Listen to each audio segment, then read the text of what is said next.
Pretty kitty.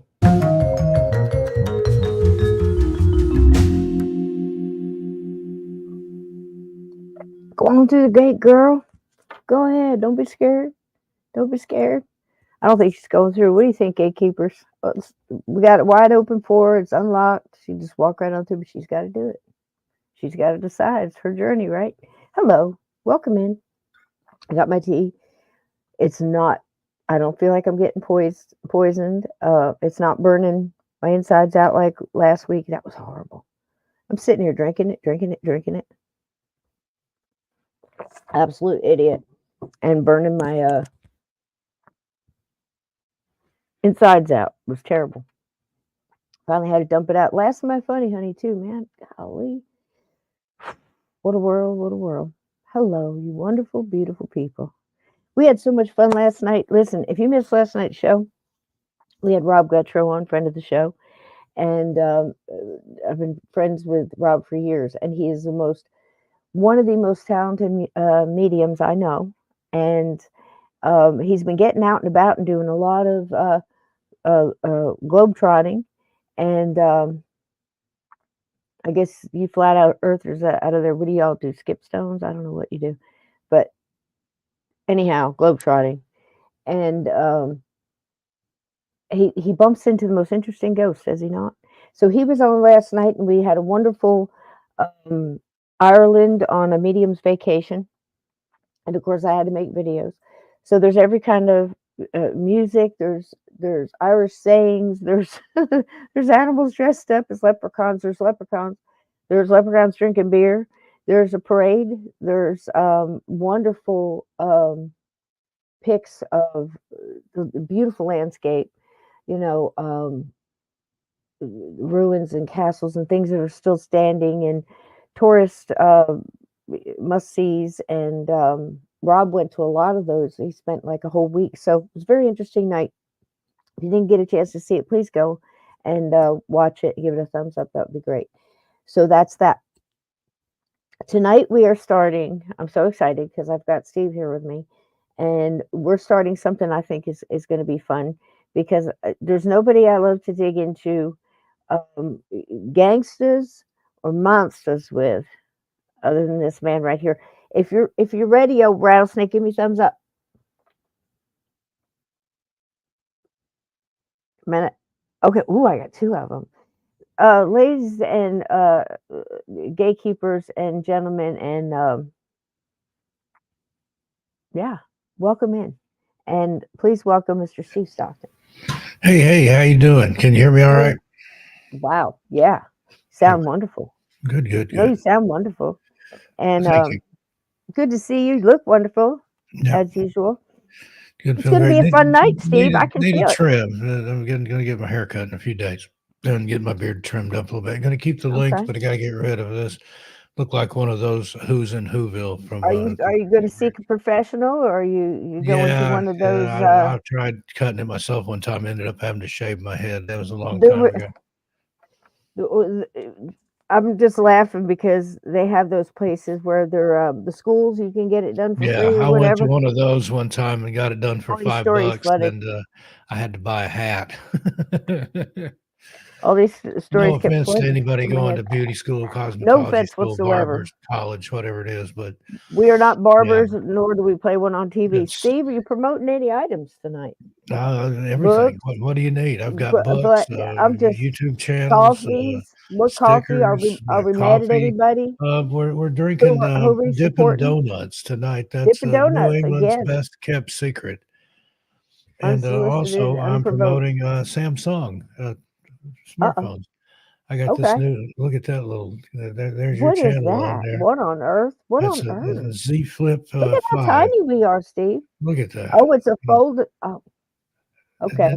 And that's some. You're out of my. I'm scared of you. You're out of my league. I'll tell you what. I carried a flip phone until that sucker screamed for mercy. I'm not much closer to the Star Trek communicator there, but see, it has everything. Now they're going back to folding it up again. Little cover screen. Does it beam you up? Does it beam you up? I wish it would. Teleportation. They've got one that folds this way, and this one folds that way, so you can set it up and do all kinds of cool things with it. So thank you to Samsung for this wonderful I've got phone. enough on my plate, Steve. You You can set enjoy it that. like that and watch it like this, and it's got the video controls down here on the bottom.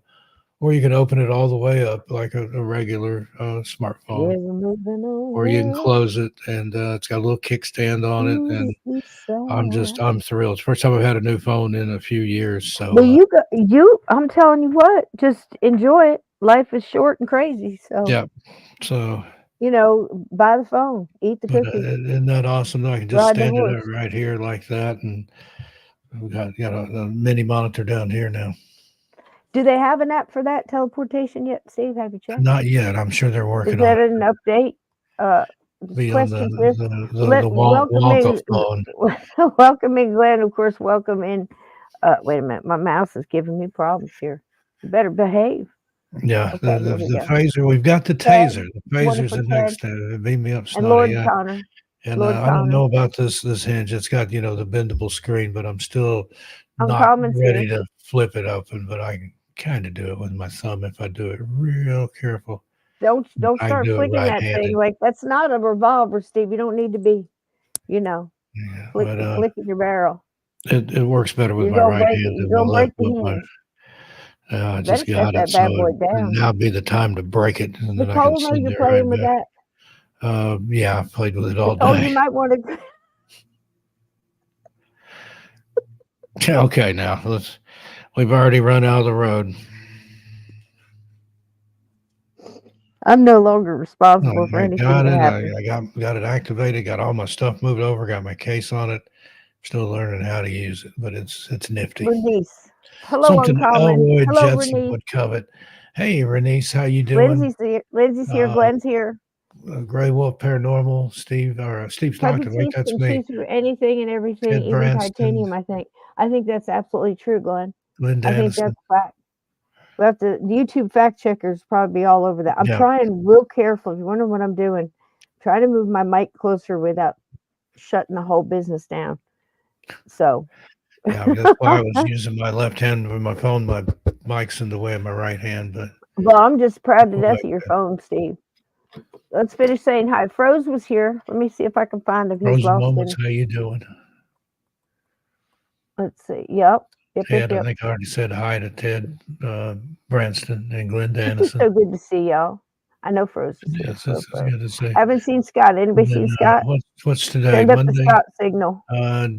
Probably be over at Lee's tomorrow night. And Wednesday, join me Steady. on From Beyond, my UFO channel. UFOs and related phenomena. Steve, have you ever had Irish whiskey balls? We were in the chat the other night in one of my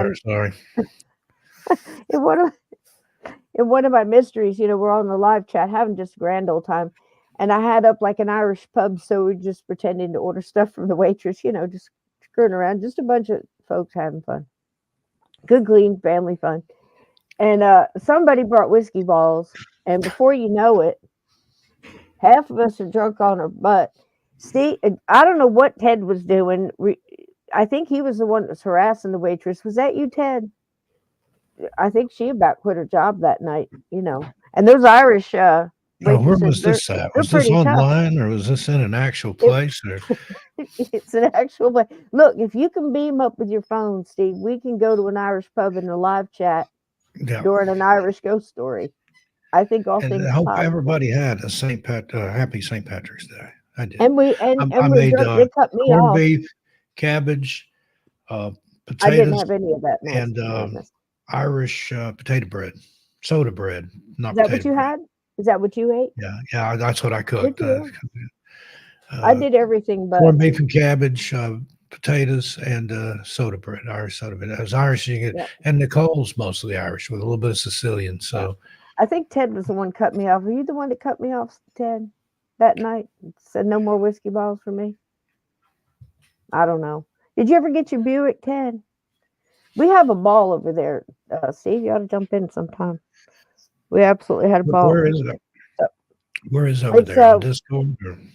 No. When I put up I'll do a old radio classic mystery, and I put up a bunch last week that were Irish ghost stories or Irish detectives. I'll have to come and check that out tonight. I've been going to bed early and getting up early. Get up at the ass crack of dawn, and then usually I'm in bed by dark. Nothing wrong with that either.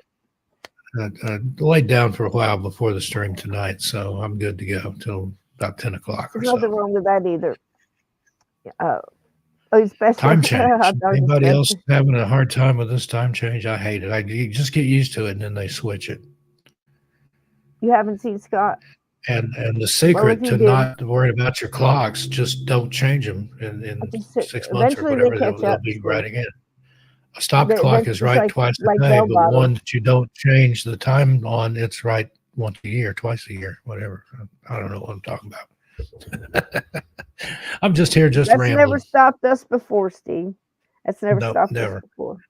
That's not an excuse, not knowing what you're talking about. It's been another week.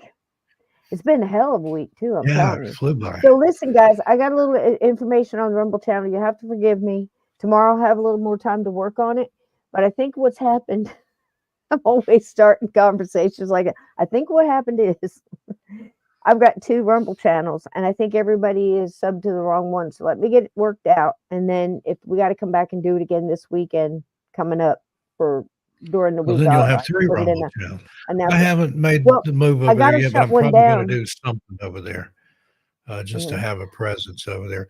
But they've got some kind of screwy rules where if it's on YouTube, they can claim it, or YouTube can claim it, or something. I don't know. So I'll have to do original content for Rumble. Yeah. Yeah, it's hard to sort it out. So the best thing to do is start it here and then send everybody over and cut it here and start it over there. Be down about. Okay, I get that. Like now for the rest of the story, as Paul Harvey would say, join me on Rumble. Yeah. And it's not that it costs or anything like that. My cigarette. I'm glad because I was concerned, man. I had an American Spirit. Now, if you ever smoked an American Spirit, you know what I mean. It's like when I smoked, that was all I smoked. I wouldn't smoke. When you set it down in the ashtray, it goes right out. I set down one, and I turned around. That sucker was gone. It was nothing but ash. That's weird. Now, that's the way normal cigarettes do. You light them, you lay them down, they're gone. That's by design. But those American Spirits, they'll go out. So either somebody messed up somewhere along the line, or somebody grabbed hold of them, and I got a bad batch, or whatever. I haven't had a cigarette in over a year. Or the warehouse is emptied out. My nicotine, but don't smoke. The warehouse is emptied out, and now we're starting to get the new ones, and somebody else is doing the new ones. I don't know, but if y'all hear something, let me know. But so far, so good. It's only happened once, you know. But once is all it takes. When you know, you know. Thank you very much, Ted. That is my Rumble channel. And you know, if you see one is Cisco and one is, I think one is Cisco and one is Journey Through the Gate. And Journey Through the Gate isn't the right one. It's the one that says Cisco, I think. I don't know. Noted. I'll check it tomorrow. I'll get it all sorted tomorrow. How many subscribers you got over there? I have no clue. I think 25 maybe. That's a start. That might be pushing it. It might be pushing it. I might be exaggerating a bit. Totally by accident. So anyhow, I think tonight's going to be fun. So Steve and I have talked about this for a while. And in the past, we have done, oh gosh, Steve, we've done Haunted Las Vegas. And we've talked about the gangsters and the mobsters and everybody out there, right? Yep. We've talked about the T-men, the FBI, the revenuers, the Haunted Vegas, those mobsters, the Chicago mobsters, the New York mob. We know some gangsters. Yeah, we do. And the Depression era, though, you know, the Bonnie and Clydes, the Dillingers, the, you know, Babyface Nelson, the Pretty Boy Floyds, the whole, you know, the gauntlet, right? Because there was that short time Prohibition hit, and it hit the cities, and we definitely talked about those, but it also hit these farmland, they were already struggling. I have a feeling. What else was going on then? You figure 30, 35. So you've got the Depression, you've got Hoovervilles, you've got all that going on. You've got 10 years, I want to say about 10 years after the last war, you still got the PTSD and people trying to get on their feet. And then they're about ready to go into another. Yeah. You know, what else? What else is going on around that time? You know, we know through before my time. We just did Elliot Ness. We just did Elliot Ness, and we did all, Cleveland. He was in Chicago. He took us a couple places because he went from Chicago. I might not have the order right. Yes, to Cleveland and Ohio, and then Pennsylvania, or Ohio, Cleveland, Pennsylvania. Something like so that. So he had a jump. And he was always just a step behind where he should have been at any particular time. Poor guy. I think so. I mean, he no doubt about it, he had a lot of and do you know, we covered this, but I can't remember the answer. Did his widow get any residuals from the Untouchables? Isn't that a shame? Nothing. The way it worked with Elliot Ness. I think Robert Stack sent her an autographed picture or something, and that was about all she got out of it. That's right. And exactly right. Because he's sitting at the bar. The last I know, he was sitting with a real good friend. He was kind of like really down. I don't want to say depressed. That's a whole different meaning when you say that now. No. But he was down because he had kind of given in a little bit, and he kind of was there. He was reminiscing a little bit about his life and what he was doing next. And he was talking about the book, and he had just gotten to look at the book and said, I don't really want to be a part of this. So the guy who wrote the book pretty much bought it for $200. And that was Ness's way of getting something for it and being out of it, because the guy was embellishing. He was never really comfortable with that. And he was telling his friend said he kind of raised a glass to the mirror and said something along the lines of, well, you got to give the public what they want, right? And his friend said there was a lot in that statement, because here he had done all the things he had done. Like Steve said, if he had run for mayor right after he had done everything that he did for Cleveland, I mean, the ambulances, he would have been a shoe-in. All of it, he was a shoe-in. He waited. He missed that opportunity, and then he went back through that doorway. And at that time, nobody knew. They were like, "What?" And it's sad that people have the attention span of a goldfish. Even back then, 30s. Yeah, by the time they swim around that little bowl, they've already forgotten what they saw the first time around. Treasure chest. A treasure chest. Look, a diver. Look, a diver. That's a media. That's not mine. Look, a treasure chest. Yeah. So, I mean, yeah, so that's Elliot Ness. But the reason I bring it up and kind of like reach in and kind of try to grab that memory, if you were here for Elliot Ness and that big dive we did, around that same time, you remember the Bureau of Investigation was in full swing. It was the Bureau of Investigation that was going on when Elliot was trying to get Al Capone. And, all those little groups were just forming and coming together, which is why he was able to form the Untouchables. He was able to form a group. And not everybody was talking back and forth. So having the Bureau of Investigation interested in multiple groups was something new, right?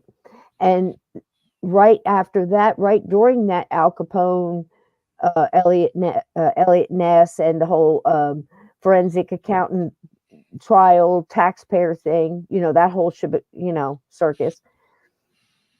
You had the Bureau of Investigation became the Federal Bureau of Investigation, the FBI, and somebody was really coming into his own on that, and just a bulldog in that aspect. And I'm talking about J. Edgar Hoover. Yeah. And he was just getting his claws into things and getting all his antics going. And we know what he did to Elliot Ness. Elliot Ness did everything he needed, was really a shining star. And when he gets done with Al Capone and Prohibition, it, ends, and the Bureau, Prohibition Bureau is gone, his job is liquidated out from under him. He's putting in letters and getting people to speak on his behalf to join the FBI. He figured that would be the natural road, right? Yeah. And at J. Edgar Hoover, the SOB, right, is shoving the letters and just covering them up, putting them in his desk drawer, and never just ignoring it until it goes away, to the point where Elliot Ness's brother-in-law, who worked for the Federal Bureau of Investigation, was trying to cover it up and not let Elliot know, because how bad is that? But yeah. J. Edgar didn't want anybody to outshine him. He would destroy you. It is no secret, I believe, at this point, that he was a blackmailer. He wanted all the dirt on you. He had a file on everybody. He had a file on the Kennedys. On everybody. Probably had a file on himself. Oh my gosh. He was really, really, really, really close friends with LBJ. And they used to sit, and they were neighbors and good buddies for a very long time. And they would dirt on everybody, and LBJ's boys would go get the blackmail with the honeypots in the hotel motel, no-tell motels on the side of the dirt road. Serious, And then there was the fancier ones, like Steve and I have talked about, and it was Calneva. No, do I have that right? I think so. What is the name of the Frank Sinatra owned it? It's or at least in on it, big chunk of it, very involved in it. And it's a resort where all the the gangsters will go. Now we're shooting up to the 60s now, but Calneva, right? No, NevCal.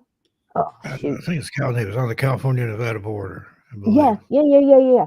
So it's very similar to that. Not too far, Palm Springs and that. It's a honeypot. It's a setup. Get the guys drunk, get whoever drunk, get them with the, in a compromised position, get them on video, whatever their shtick is. And there was a lot of shtick going on. A lot of shticking going on. In every direction. And it was going on in every decade. And it was definitely going on back then because Hoover was there. I'm telling you what's going on, as well as many other crazy things. So the point being, he wouldn't just do that. We also learned from the episodes of Bonnie and Clyde that Bonnie didn't do a lot of what the FBI and Hoover said she did, and was quick to jump and feed the news and tell them, look, she was there and she shot that cop. We found out later she didn't do that. We can't ever say she never shot anybody or ever shot a weapon. We kind of uncovered that it wasn't as prevalent as people would think, even though she's posing with guns, as somebody did, she certainly wasn't innocent. I'm not saying that. I'm saying she didn't do what he said. Just tell the truth, right?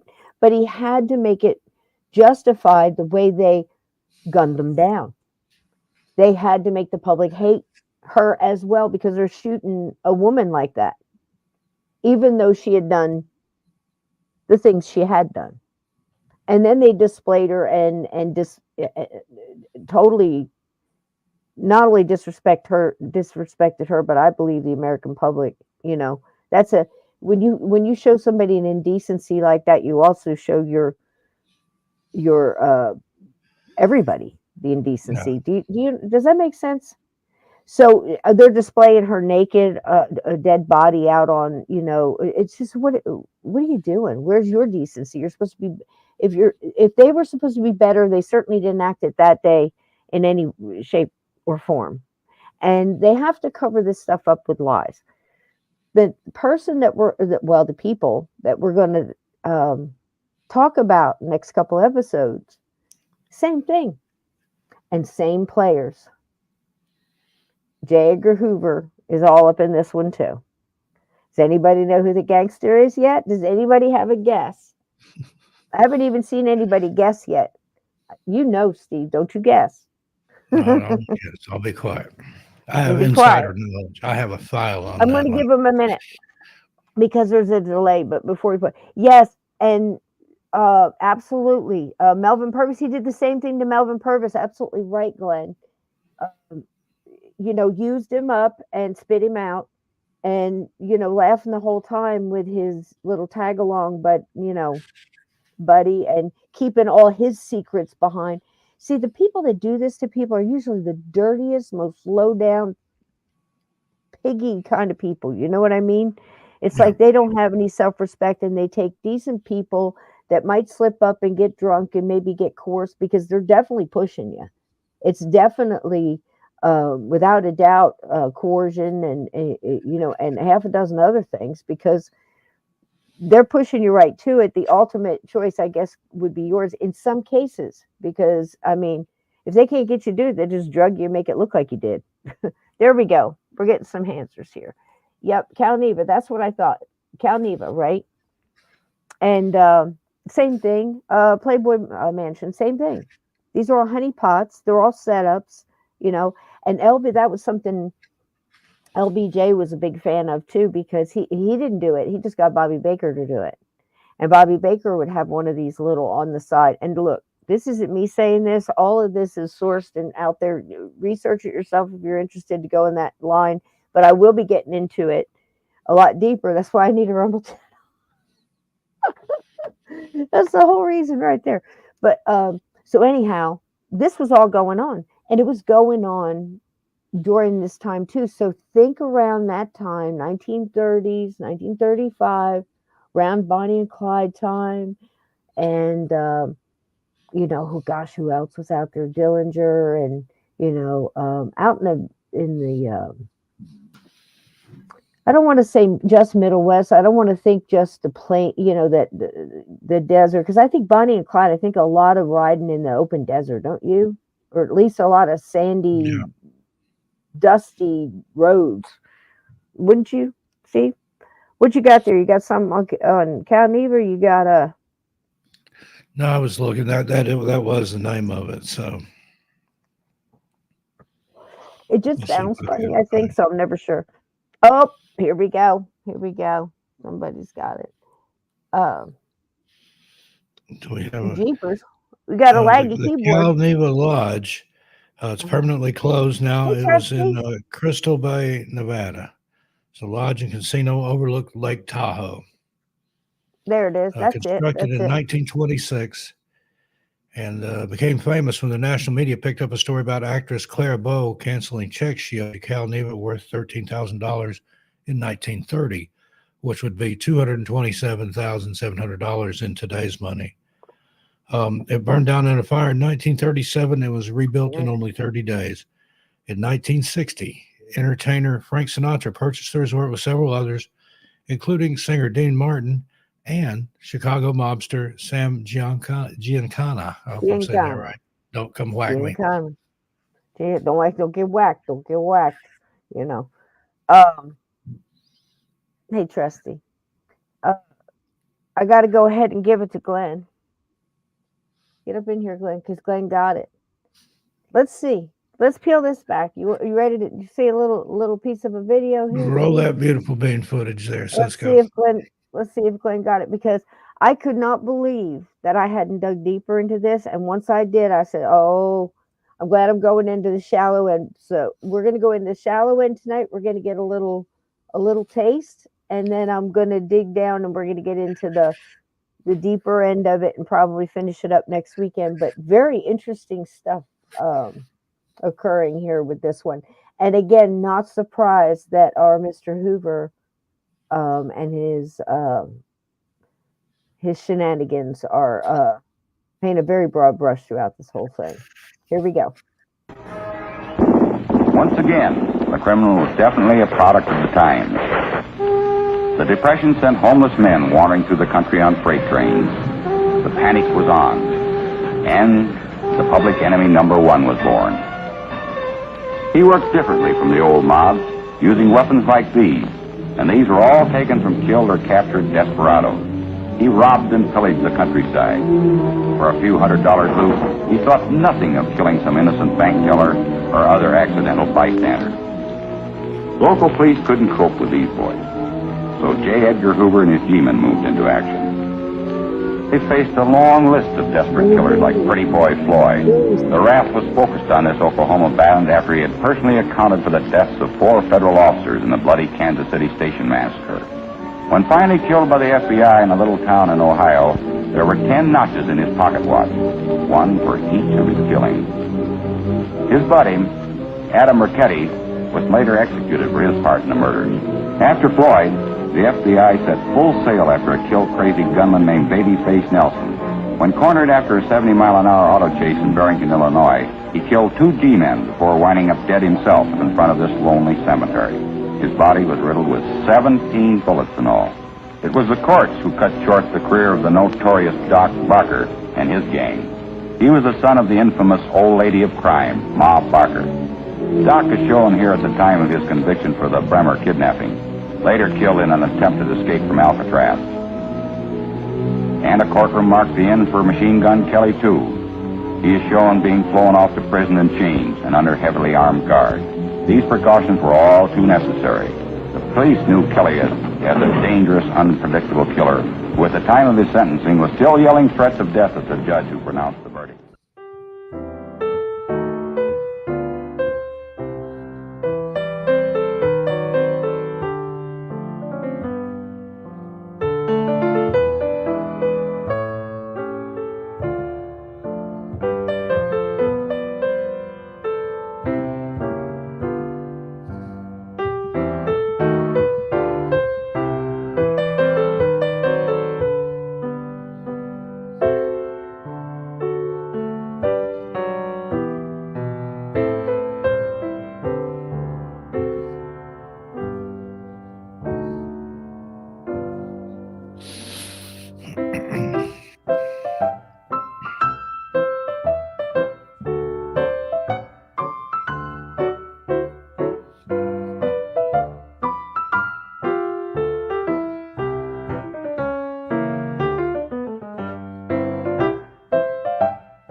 That's a good question, Steve. Yep. I think he might have. Kate Barker was Kate Barker. She wasn't innocent. But I don't think she was Ma Barker the way he explained. Let's see.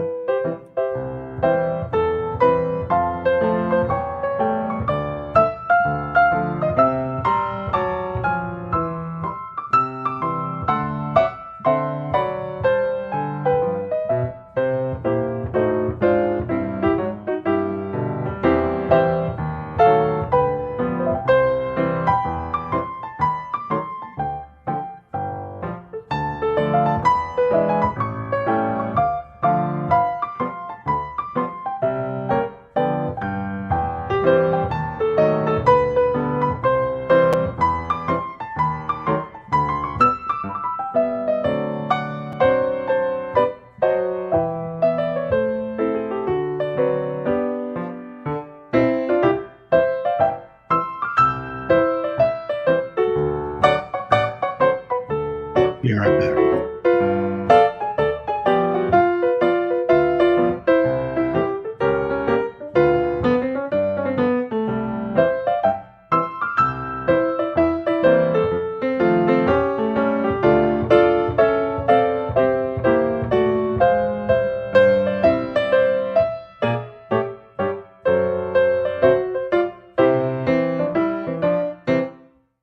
On the night of July 6, 1927, this man, Herman Barker, died with a bullet in his chest in Newton, Kansas. At the inquest, it was undetermined whether he had been shot while evading police arrest or whether he had committed suicide. One thing was clear, however. Herman Barker, like his brothers Arthur, Fred, and Lloyd, had been prepared since childhood for a life of crime and violence. This is The Witness. Not a trial, not a court of law, not a legislative inquiry, but a simulated hearing before a simulated committee. A committee representing the morality and the conscience of today, with the power to call before it the famous, the infamous, the evil and controversial figures of yesterday. Tonight's witness, Ma Barker. Ma Barker, who spawned 4 criminal sons in her own image. The incredible woman whom J. Edgar Hoover named Public Enemy Number 1. The woman rumored to be the undisputed leader of the vast and powerful Barker-Karpus gang of murderers, bank robbers, and kidnappers, which terrorized the Middle West. Ma Barker, a woman born of simple origins who rose to become one of the most infamous names in the history of U.S. crime. This hearing will be getting underway very shortly, but for now, we return you to our studios.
named Ma Barker.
And close to 800 rounds were fired on January 16th, 1935 to capture Ma Barker and her son. Her body was found right here next to the closet, and just a few feet away, the body of her son Fred. That's the original, and so you were able to see the blood.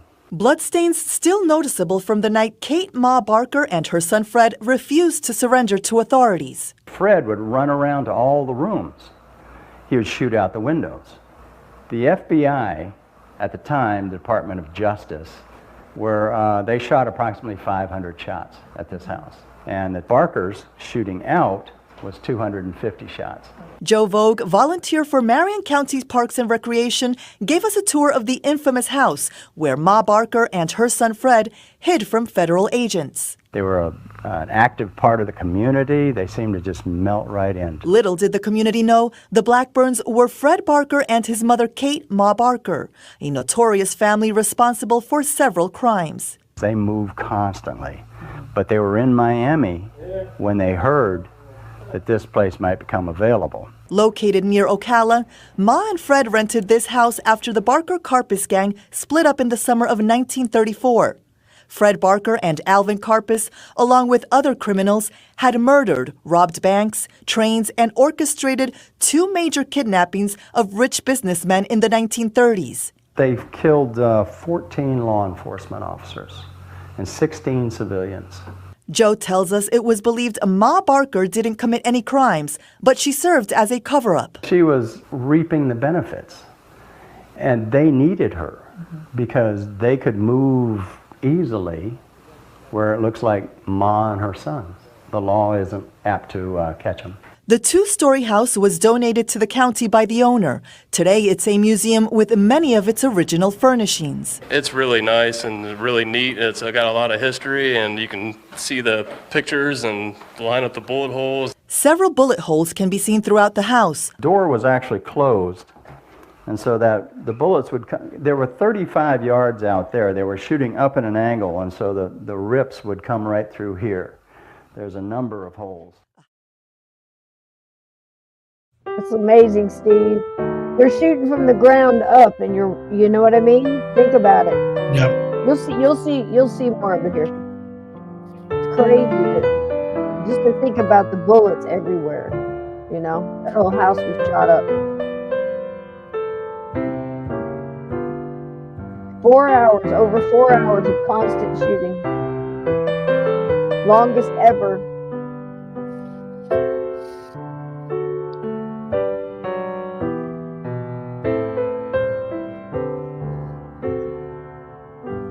This is how they had it when it sold.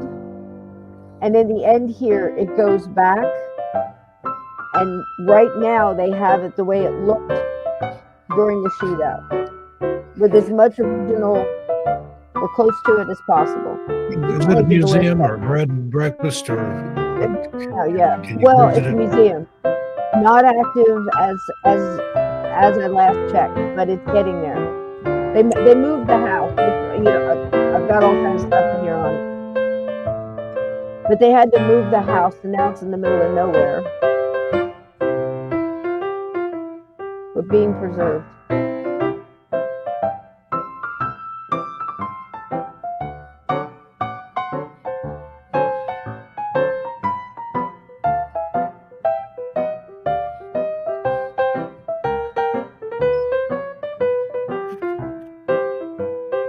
That's so true, Glenn. It's so true. We'll get there. It's so true.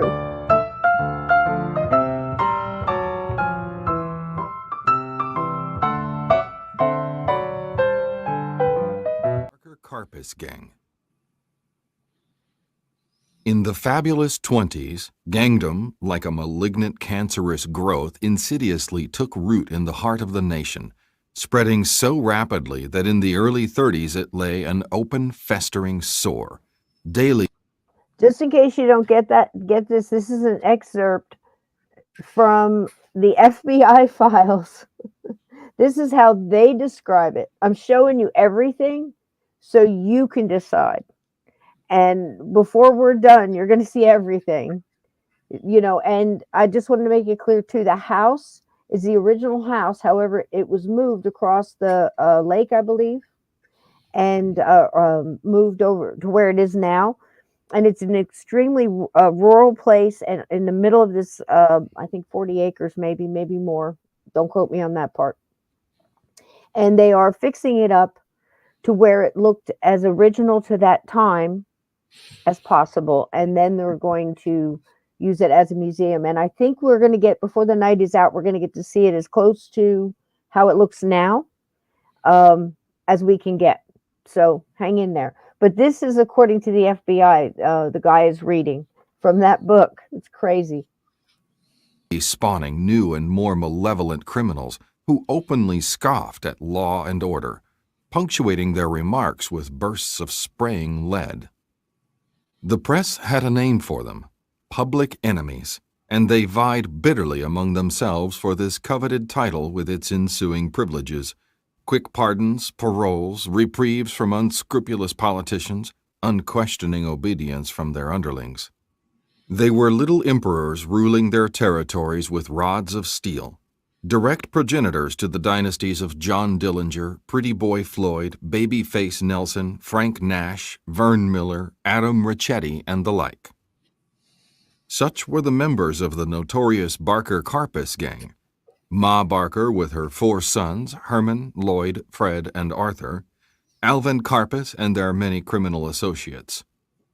Operating in the southwestern part of the United States at this time, they were arrogantly ravaging law-abiding society, ruthlessly plundering its wealth, and leaving a trail of death and destruction in their wake. Devotees of Epicureanism, they wallowed in a plethora of ill-gotten luxury. Their creed, eat, drink, and be merry, for tomorrow who knows and who cares. The brains of the gang, Ma Barker. In order to appreciate the overwhelming power and influence of the Barker Karpis gang, we must turn back the pages of time to the gay 90s, to the days when Mother was a girl and Arizona Donnie Clark, nicknamed Kate for short, was in her teens. Kate, a combination of Scotch, Irish, and Indian extraction, enjoyed the social life of her community, the Ozark Mountains in the vicinity of Ash Grove, Missouri. That part's impulsive, loquacious, eager for life, she plunged enthusiastically into the numerous local activities.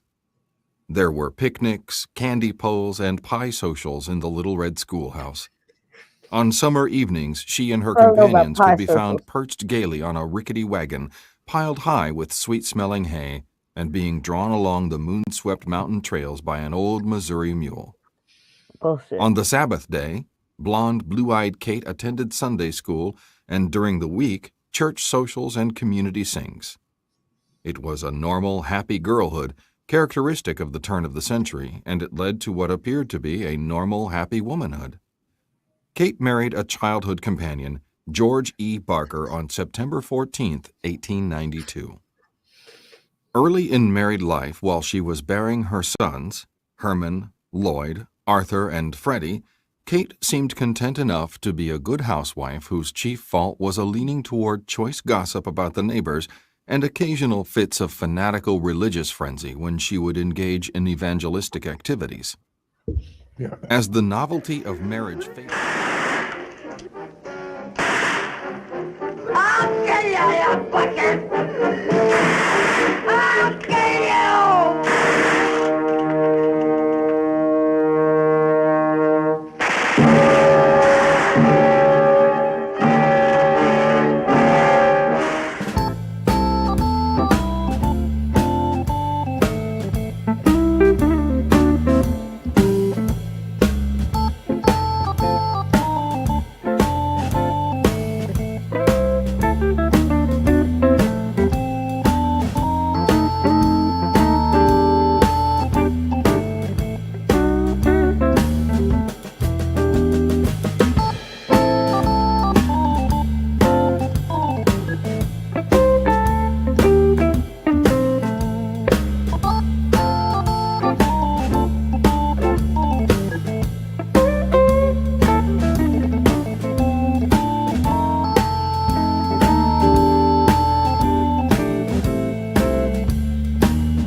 Once again, the criminal was definitely a product of the times.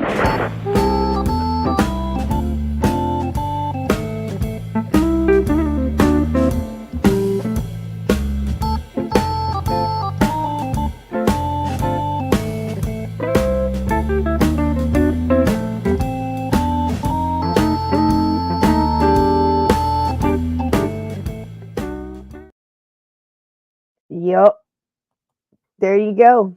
That's like a little compilation of all the stuff that's out there about just this section, the Ma Barker part. Then we're going to get into her sons, which, Glenn, I got to agree with you. And I would say there was a couple that were borderline, they were definitely slow in the slow department. But again, we're looking at it like we did with Clyde, how he grew up and his brothers and what they were doing, and they're booting cars, and his older brothers are booting cars, and it's the depression, and there's no jobs, and every time he goes to get a job, he's getting harassed by the cops and that kind of thing. And your surroundings and your times and your culture and your family and those around you definitely have an influence, and hunger is a big one, and no jobs and not being able to support yourself. So to look at the Barker boys, I have to say, digging, I think their biggest liability was their mom growing up, because she allowed them to get away with doing all these things. And then, from beating up kids in school while they were in school to, I think she encouraged it. Not only did she let them get away with it, she encouraged them to. She did. And when somebody was trying to punish them, she would go and not just advocate for them, but absolutely be relentless to the neurotic on steroids, screaming and crying and just relentless until they would just break down. Okay, just let them go. And she tried it right up into their adulthood, where she would actually do this to small police stations in little towns they were in, just badgering them to, one of their boys was caught doing something, here or there. She got them out of a lot of stuff. Later on, when they had money, she would do it with money on top of that. So she was definitely not innocent. This whole time, I'm not, don't mistake what I'm saying or pointing out that I think she's innocent. She was definitely culpable. And I think it goes way back, because she did marry George. These are George's boys. There's never anything about that, where she was, fooling around. George was there. The problem was George had no say. she would override him when it came to the boys, to punishments, to putting them in line, to teaching them anything.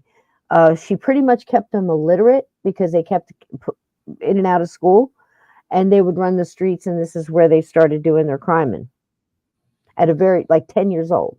So absolutely not an innocent woman. She just didn't do what Hoover said. And again, I want to point out how even then, these government departments, where if you had asked a kid, Steve, you can back me on this, in the 50s, if you asked a kid, what do you want to be when you grow up? Because of the Untouchables, because of the books, because of the games and the toys and everything else out there, I want to be a FBI a G-man. Yep. And if you went and knocked on a door in the 50s or 60s even, especially during Camelot and the Kennedy years, and said, we're with the FBI, we're going to, we need your living room. The next sound you would hear was, can I make you coffee? Do you like cake? Want a little coffee cake with that? You want a little, a little Entenmann's? It's a different world. Entenmann's. And these people are the most corrupt son of a bitches out there. Do you see what I mean? And not once, but twice at least, we've pointed out, and I think proven beyond a shadow of a doubt, that they've done it multiple times to these people. Just tell the truth. This is what they did, but they go at things, and even in recent, years too. If you want to bring up Waco and, Ruby Ridge and half these other things, look into it, because it's still the same playbook. And I think, really realizing how much they lied to us then and still did you see some of the covers of these books? Ma Barker, the brains behind the worst gang ever. Some of them even called her public enemy number one, and she wasn't. Alvin Karpis was, and he got it because they'd already gotten everybody else. Right? Yeah. Oh yeah. He was definitely the brains. And I'm going to show a little side note here. I don't remember where he was in prison at, but one of his prison mates was Charles Manson, and Alvin Creepy Karpis taught Charles Manson how to play guitar. Yes, he did. And he's also in there with the Birdman of Alcatraz as well. And he talks about that in some of his interviews. And if I can get those to you, that will definitely be in one of the upcoming episodes, because Alvin Karpis has an amazing story as well.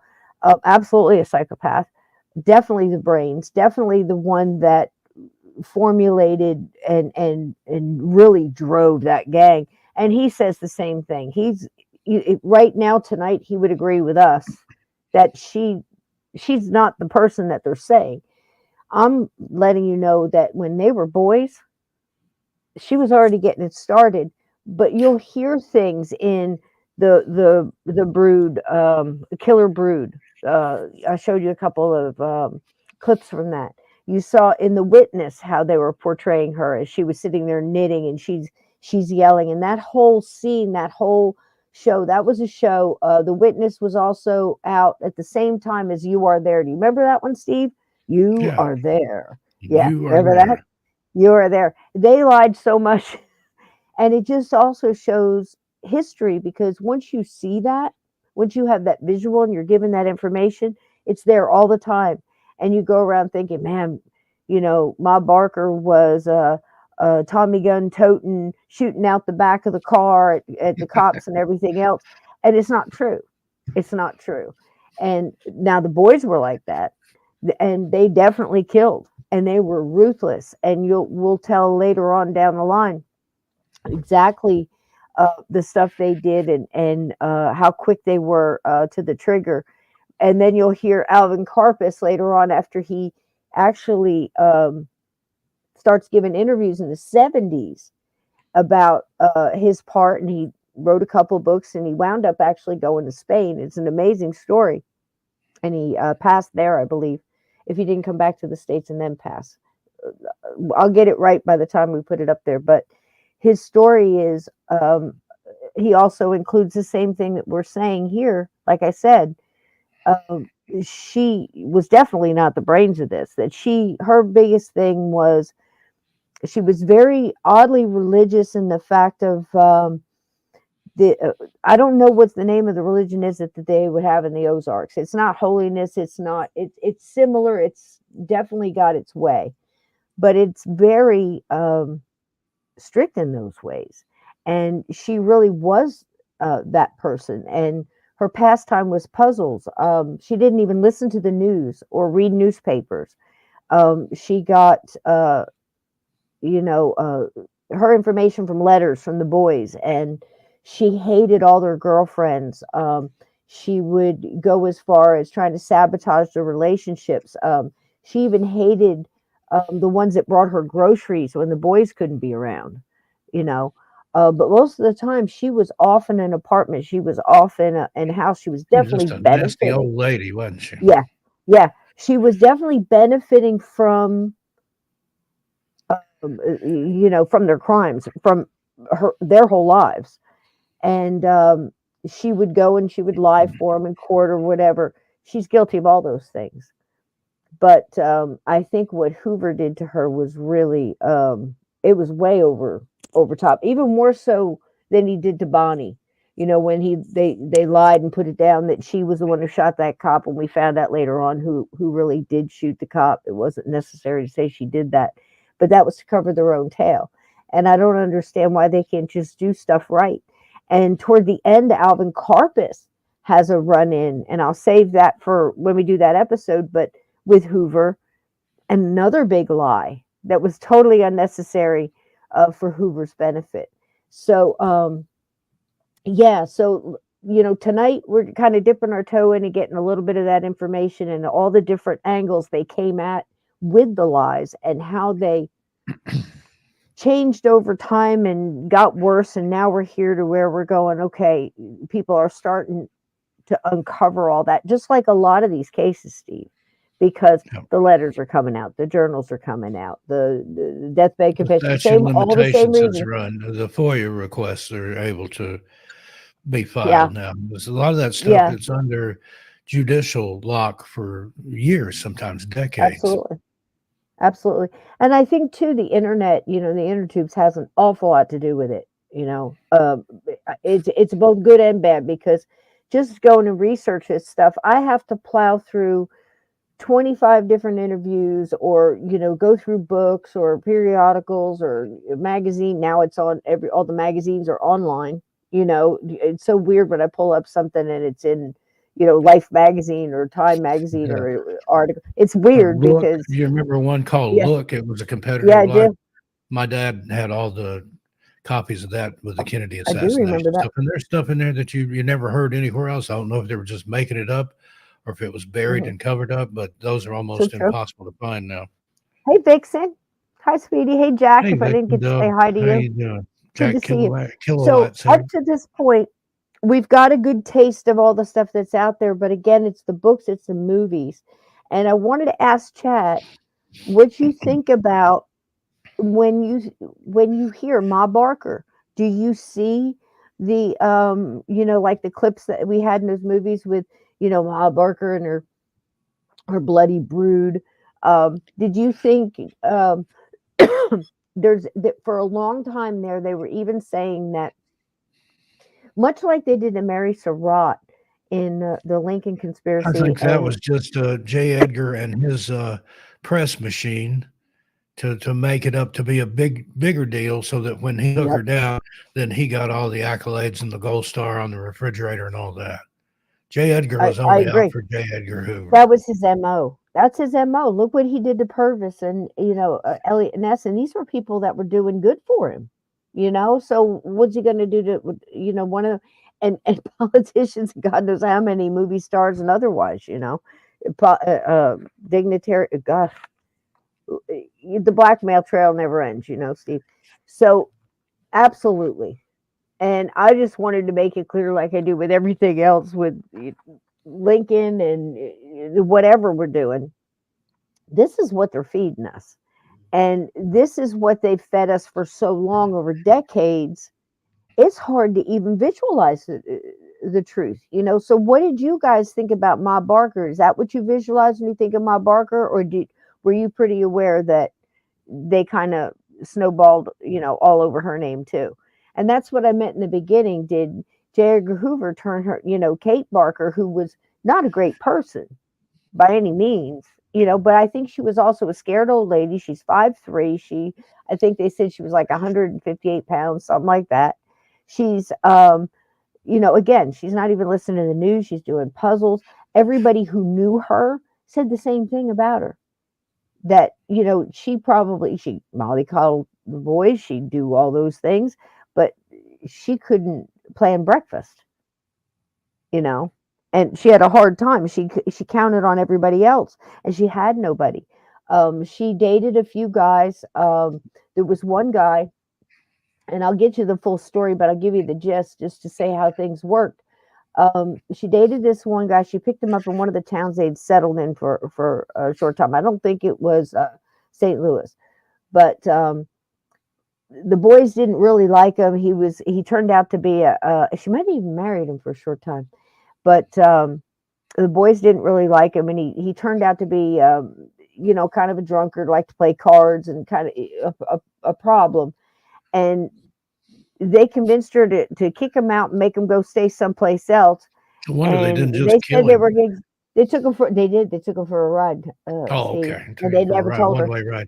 And Now, that was a the guy question thought he I had was going to town. that I didn't see in any of the notes that I looked at for this tonight. Did they all have the same father, and what happened to him or them? George. That was George, and I have a picture of George. Let me see if I can pull it up. And he was the father of all the boys, as far as we know, right? As far as we know, yes. There was like no scandal like that I've uncovered thus far. I've listened to quite a few interviews about her like immediate family, and the family that was Now, was he a criminal, dirty too, or was he? No, that's the whole thing. This is just a hardworking dude, and he's going and he's working. He's working menial jobs. He's kind of a tradesman, you know, kind of a jack of all, you know. Did a few things. He wound up pumping gas at a gas station, but he always worked and he always brought home, you know. And meanwhile, she's, you know, got these boys and they're running wild, and she's just running around town trying to, you know, fix everything that they got into, basically. And then he'd come home, or the people would come to him and complain, the school teacher, the mayor, the neighbors, whatever. And he'd go to discipline them, and she'd get in between and say, "Don't you touch my boys." And to the point where it got in a fight between the two of them, he'd go off, she'd run him off, he'd go down to the neighbors or go, you know, he wasn't even a drunkard. You know, I can't say he didn't go to the bar, but that was also not stated as a problem. He just worked and couldn't stand her. She was all about, you know, the word he said, let me try to get it, the sentence he said from his niece or something, was in an interview, and said that George was just a quiet man. I don't know how he got into this bunch, but a quiet man, wanted to do the right thing. He was a church going man, and it must have been hell for him, literally. Yeah, and he just worked. I mean, he's got to feed him during all these times, so you can imagine. You know, when you work, Kendall can't, and you come home, you eat a little something, you drop, and you do it again. That's kind of his life. And in between, he's being, you know, your boys killed, you know, all my chickens. Your boys beat up my kid. The boys stole chickens. The boys stole watermelons. The boys broke she won't let him do nothing. No. Right. Till finally he couldn't take it no more. And I think most of the boys were around the ages, I want to say 10, 12 range, because they're getting hauled off reform school, doing time in, you know, the jailhouse and all kinds of stuff like this, in and out, you know. That's when she's going and getting the kids out. So he said, she just won't let me do nothing with him. There's nothing I can do. And he winds up leaving. And that's around, I have the details in here in one of these videos. And he winds up leaving and just going off and staying with friends or going off by himself, you know, whatever. And she takes off. By then, the kids are getting into their teen years and they're on the move, boy. And that was the end of that. And he shows up there toward the end. And you'll hear it probably in the next episode, whatever, about where he comes, makes an appearance, and that's it. In between there, George's got nothing to do with anybody. And she winds up getting a divorce, I believe. I didn't hear anything about polygamy, but that's where this other dude comes in that winds up going, for a ride, never comes back. You know what I mean? Yeah. So, and from as far as I can tell, the boys, whoever it was, I can't remember who took them off in the car physically, but it was more than one. They never told her what happened to the guy. So that's the kind of information I'm trying to dig up for you, but that'll be in the next one.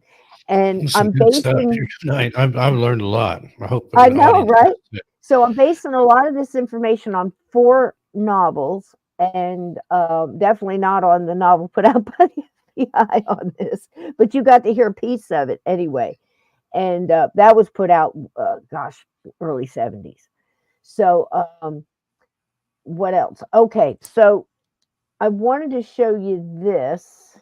You had asked about George. I'm going to show you a little bit about George here. If I can share the screen and get it right.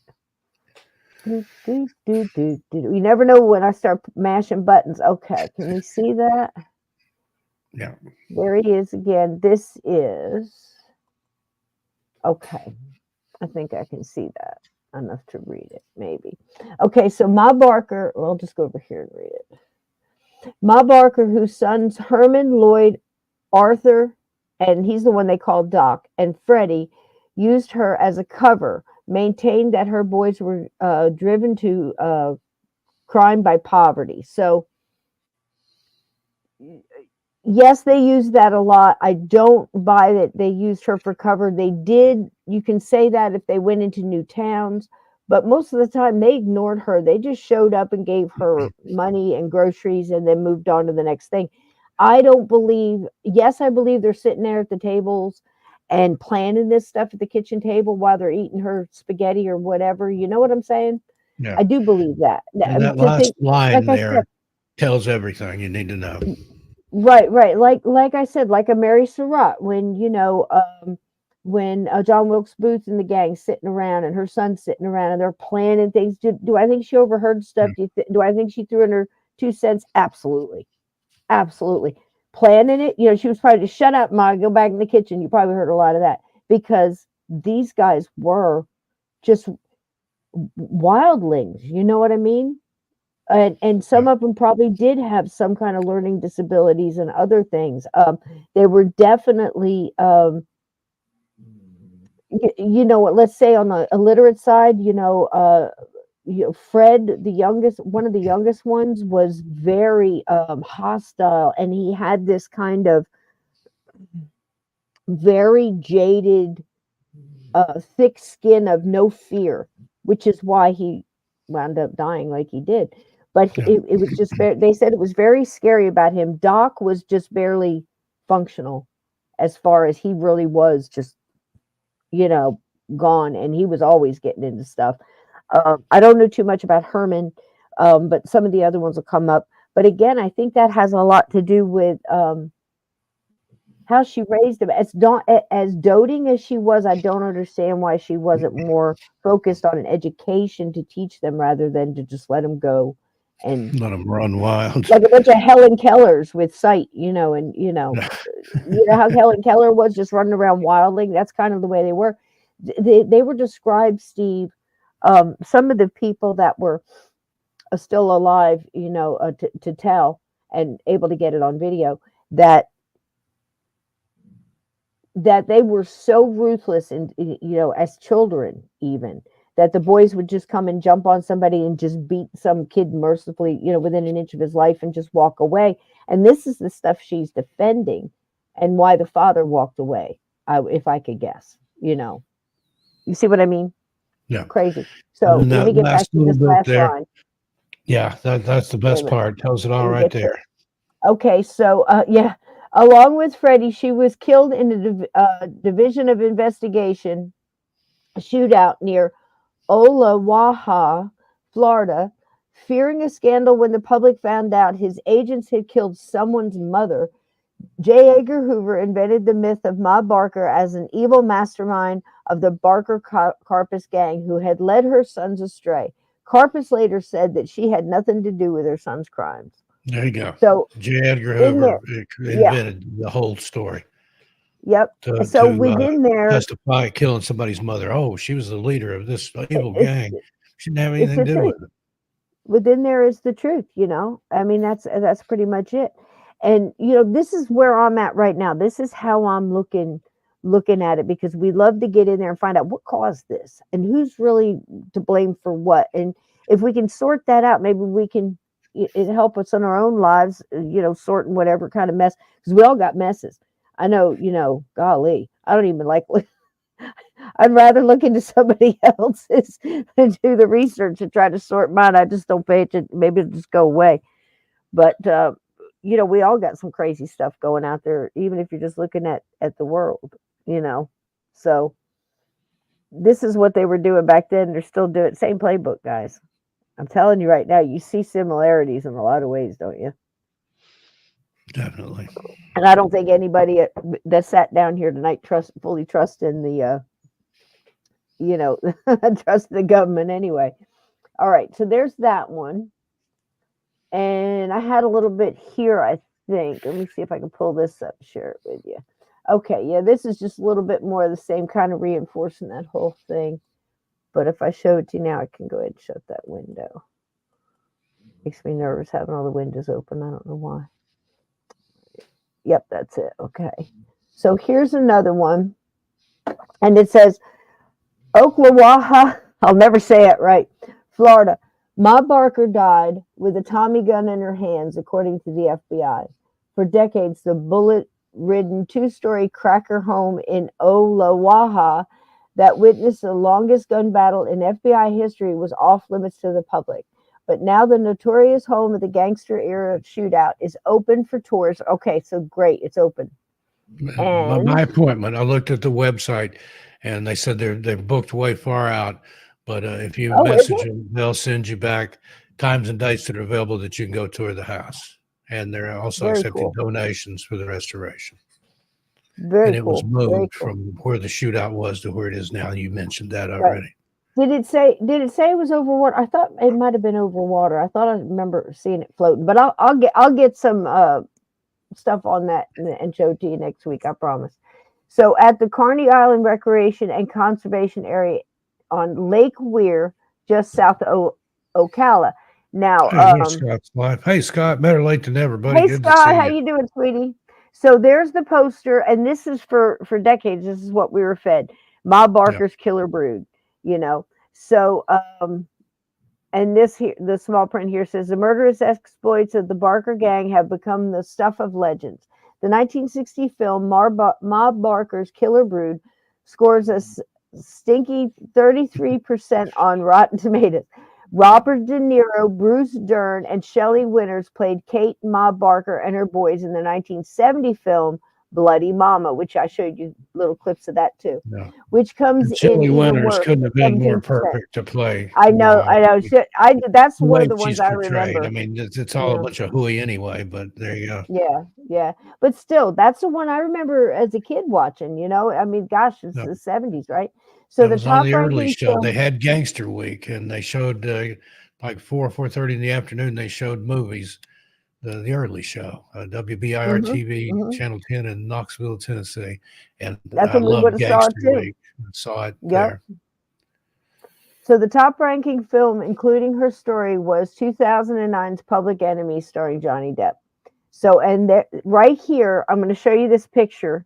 Just trying to get here to the Gator Joe. He will be coming up in a later episode, but I think it's very interesting, the story of Gator Joe. And that's another thing in this story that gets either missed or messed up and gets stated over or misconstrued. Again, it's feeding into this fantasy that J. Edgar Hoover put out there. Yeah. And they would tell people, you can make the movie, but do it this way. The Army does that too, the military. They have a liaison in Hollywood, just like the FBI, and it's predictive programming. Absolutely true. And then, you know, just like, you know, so many people have said, from Bill Cooper to Jim Mars, and the list goes on. Scott, if I didn't say hi, welcome in, honey. So it's just what you're visually, it's like a meme. It's like anything you see visually, that's what your mind is going to, because who really thinks about this all the time? You don't. And somebody says Ma Barker, boom, you get a visual in your head. Yeah, you see something in the headlines, 20 Yeah. or 120 point print, guilty, guilty, guilty. And then if they're found innocent or they print a retraction, that's buried on the back of page 12 some weeks later. And all people remember is that big guilty headline. So right. there you go. That's why I think it's so cool. It's so much fun doing this because it pulls all that out and it goes, wait a minute, that was layers total back bullshit. and shows you a little bit This of is the the real truth. story. Here's your the facts. rest of the story, as Paul Harvey would say. Yep. And we wind up somewhere on your show. Ain't that some shit? Every time. That some shit. Yep. Every single time. So I got another one here. So basically that's what we were doing tonight. And with the time we've got left, I'm going to go ahead and show you a little bit more of what happened at the house, and also to reaffirm that in that video I put up a little bit about, is the house haunted? Well, the guy who, of course, has changed hands, in families. I went through and I really studied that. Absolutely. Yeah. And he grew up there. Well, let's just put it this way. He spent quite a few summers there going to visit, and it was kind of a summer place for him. And that was his perspective. You heard furniture moving and being moved in the middle of the night when nobody was up. You heard conversations and people talking, people almost like moving from room to room very quickly. Oddly enough, I haven't heard too many people saying anything about hearing shooting. With 4 hours of constant shooting back and forth, I haven't heard any residual or otherwise or EVP, but I have some people we're going to talk to about that because, again, until recently, you couldn't even get to this place. And I know somebody who has been there and is one of the smartest paranormal groups out there, as far as, and I hope you're going to say they're going to be your guest next week. I'm working on it. So, and I was personally introduced to them by Eric from Unseen Paranormal. So we know we're in good company. And I think they have one of the most fantastic takes and approaches and information and evidence and video. So, again, would love to get them on, and I'm working on it. I'm working on one of the 4 authors of the books that I'm looking into to get you guys this information. So I've got some stuff planned. We'll see what plays out. In these days, you never know. We got eclipses and all kinds of stuff going on. So, probably a meteor out there. I don't know. Has anybody heard? Does anybody have what do you got on your bingo card? Tell me. This stuff is great. Murder hornets. You know what? We ought to do that. We ought to play Cisco bingo one night, and yeah, that'd be fun. Yeah, that'd be fun. We could put all kinds of things on it, like Dunkin' Donuts, and like somebody said it. So anyhow, what was next? So this crazy stuff that happened at this house, right? So in the video you just saw, if you saw at the end, I have heard an EVP that was taken on an anniversary of the shooting in the house, and what it said, and the cadence and everything is right there. What it said was a female voice saying, and then a male voice saying, "Yeah, Ma, get ready," and then nothing. That is one of the creepiest things. Now, residual, we cannot say, but the point is, it was there, and you could hear it. So again, what we've got coming, toward the end of this, I don't know yet, but we're looking into some stuff. So that being said, and this house, I definitely think there's something going on. Something else I found that really, it just really just flipped my hat. It was crazy. I'm listening to this man who lived there as a kid. He says, listen, one summer in the 70s, my my aunts got together, and my mom and everybody, and they hired a professional to come in. And guess who it was? It was Sybil Leek. Yeah. He didn't say Hans Holzer, but he said Sybil Leek. And she came in with a little crew. She came in, he says she came out of the blindfolded. And he said before she got up the walk, and you can see the walk in the videos I showed you, a beautiful little walk going down to the little house and then to the lake. It was really, really quite the property. And there's a funny story on how they got it too, but that's coming. So Sybil Leek goes in there, and before she gets to the front porch, covered porch, she said there was a mob killing here. And she continued to go in.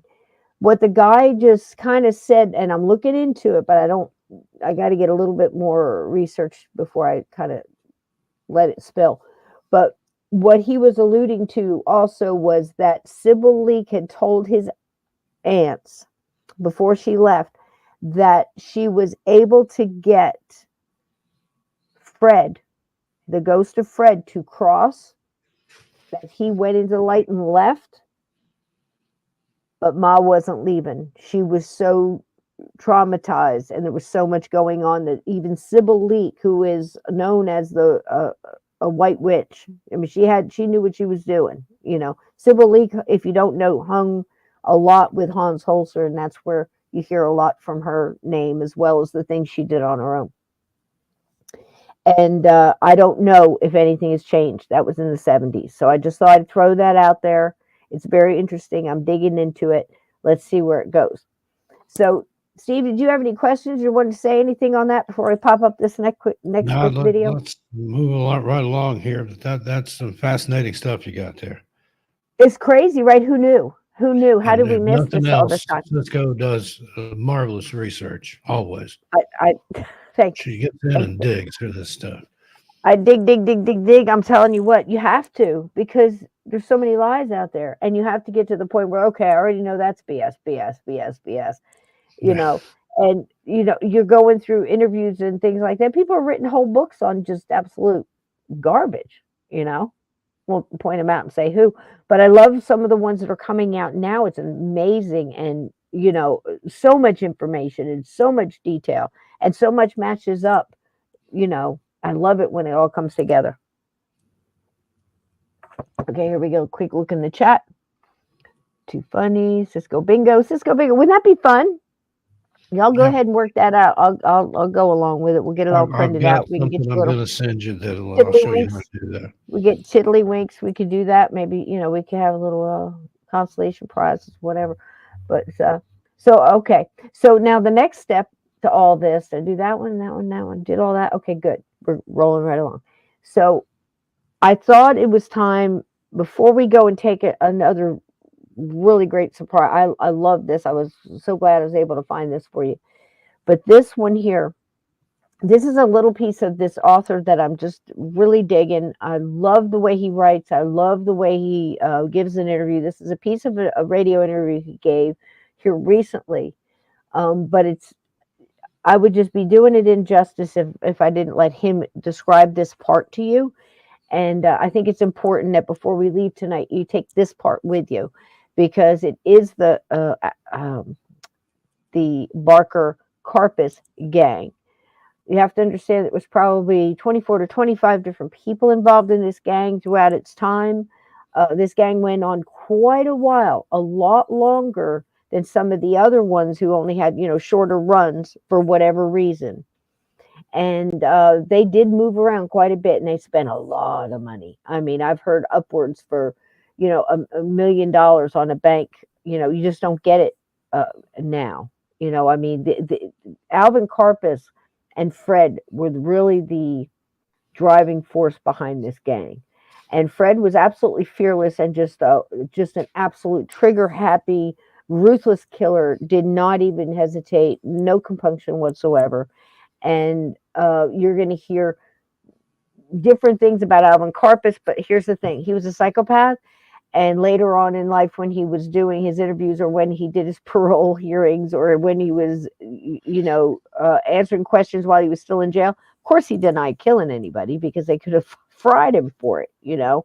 he was able to get through and still not admit to doing any of that. His big thing was to say, I wasn't really ever happy pulling the trigger.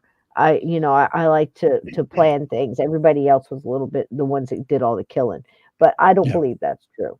I don't know what you think, Steve, on that.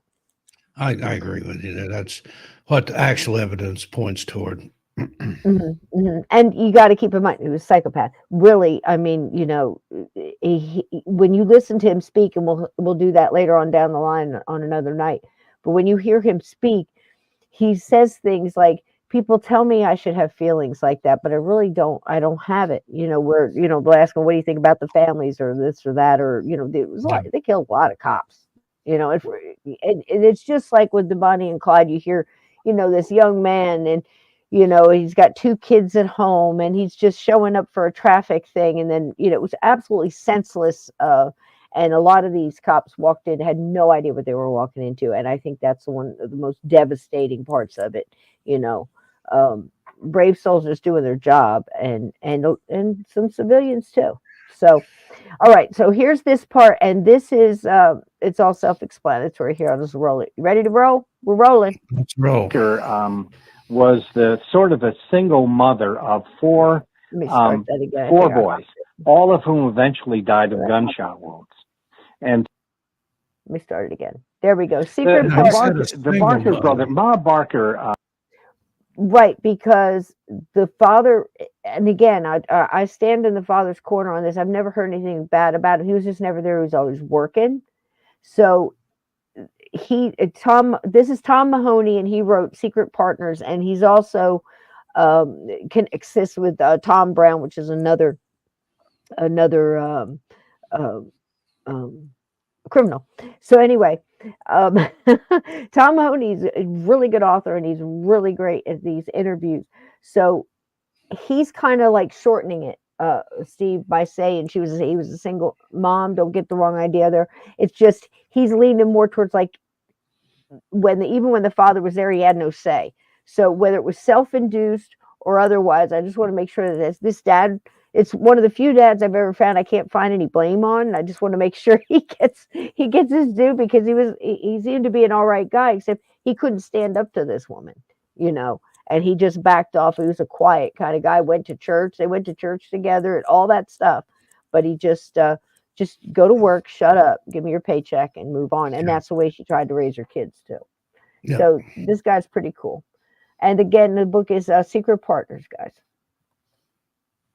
The Barker brother, Ma Barker, was the sort of a single mother of 4 boys, all of whom eventually died of gunshot wounds. And so, I mean, there was just a real troubled family. When they lived in the Ozarks, Fred Barker ended up in prison for suspicion of robbery and homicide. And while he was in prison, he met this guy, Alvin Karpis, who had been raised in Chicago, who drifted over to Kansas City, and he was arrested as a burglar and bank robber. So these 2 guys met in prison, and they just clicked. And they got out of prison at about the same time, and they went to live with Ma Barker in the Ozarks. When they pulled off a sort of a second-rate burglary of a clothing store in West Plains, Missouri, and the next day the sheriff spotted their car in the garage, and he became suspicious. He walked over to question them, and they shot the sheriff dead right on the spot, and then they hightailed it out of the Ozarks for St. Paul. So at that point, it was Fred Barker, Alvin Karpis, and the mother. And the other Barker brother, who became a member of the gang, Doc Barker, was still in prison. But so it was those 2 guys, Freddie Barker and Alvin Karpis, and they were like a match made in hell, really. I mean, Alvin Karpis was the brains, and Freddie Barker was the psycho killer who would he just pull the trigger on anyone. He didn't care. And he has special animus for police. So those 2 met. They realized that they were sort of, Jack Spratt and his wife, and they became partners. And when they got to St. Paul, it became a sort of a perfect setup for them, because through Jack Pfeiffer and Harry Sawyer, they were introduced to Tom Brown and the whole system. And Brown told them how it went. You go out into the sticks and rob a bank. You come back here and we'll protect you here if you can get back here, and we'll take 10% of your cut. Yeah, that's right. That's when they graduated to the major leagues. The first couple of crimes they pulled off after they got to St. Paul were basically pulling into some small town in the night and breaking into all the stores and taking clothing. I mean, that's the level they were at.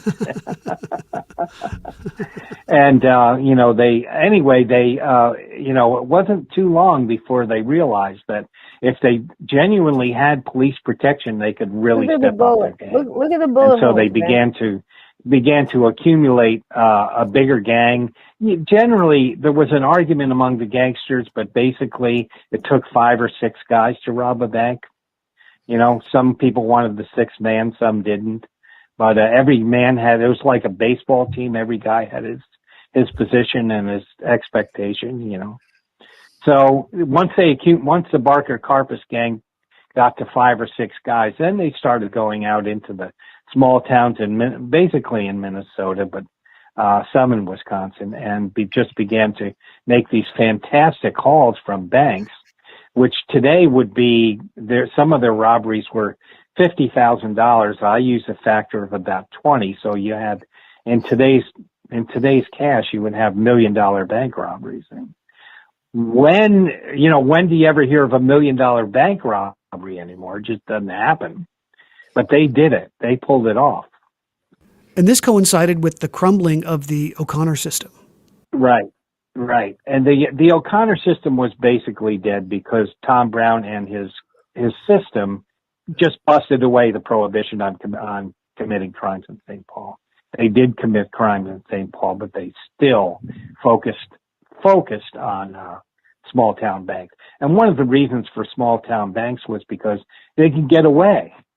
If you drove out to let's say Redwood Falls or Mankato, you could get away because the police didn't have radios yet. So all you had, and they certainly didn't have aircraft. So all you had to do was have a fast car. If you could get away from the sheriff immediately after a bank robbery, and you were out in the cornfields, they had no hope of figuring out where you were. So true. I mean, truer words. So there you go, folks. And again, that is Tim Mahoney, and one of the quotes you've heard and Glenn mentioned earlier as well. This is Harvey Bailey, and he was kind of one of the 24 in and out that was, maybe in on this bank job and that bank job, and then they'd leave and they'd go to Chicago and this one would go that way. I mean, that was happening a lot because, again, like I mentioned, they were active for quite a long time, a lot longer than some of these other guys. Like I said, like Dillinger probably had a good 2 years. These guys were at it for a while, and they had people that came in, lived with them for a while, just like family, went and pulled another job and split up. So this was one of those guys. This is Harvey Bailey.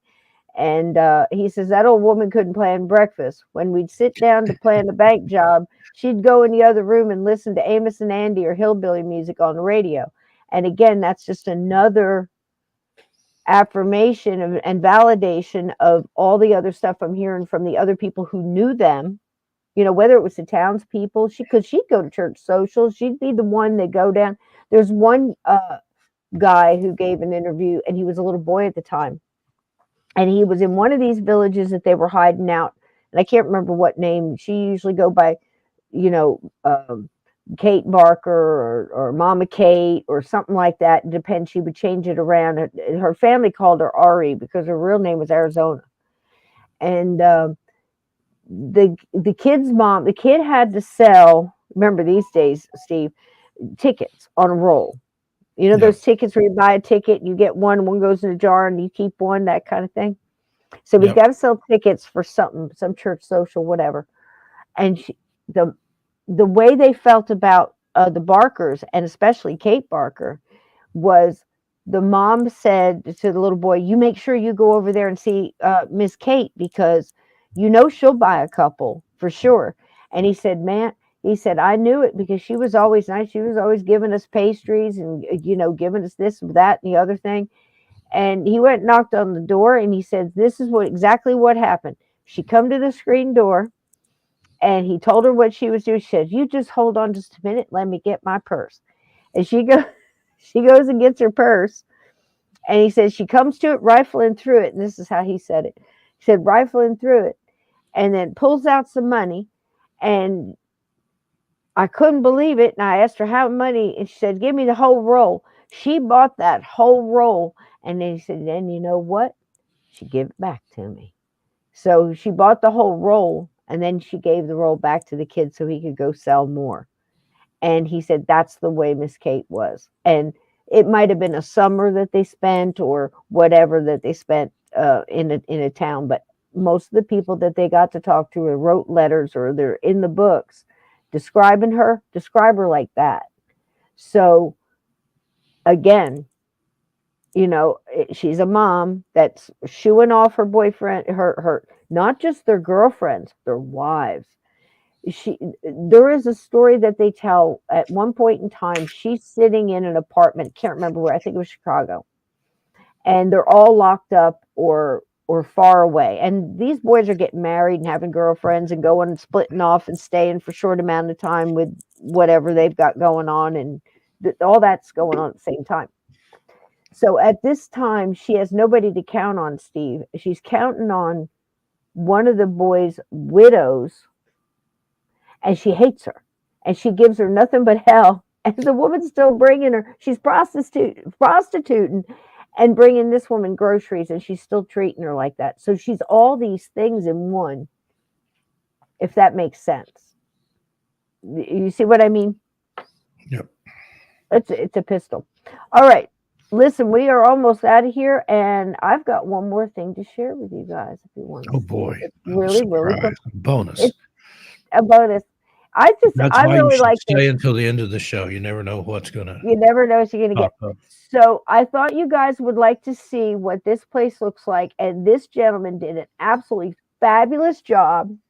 And his name is Jay Ronka. And now he doesn't have any other videos on his channel, or I'd say go over there and subscribe.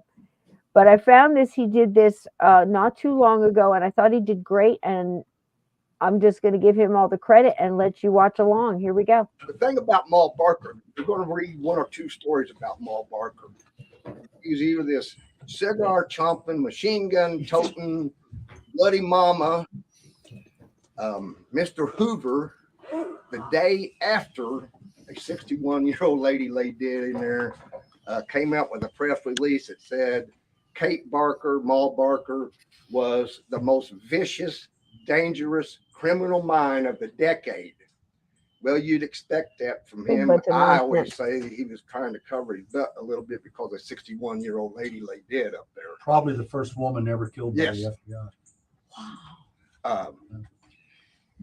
Because the FBI did not come here looking for Maul Barker. We got Bonnie They came here looking for the Barker Carpus gang.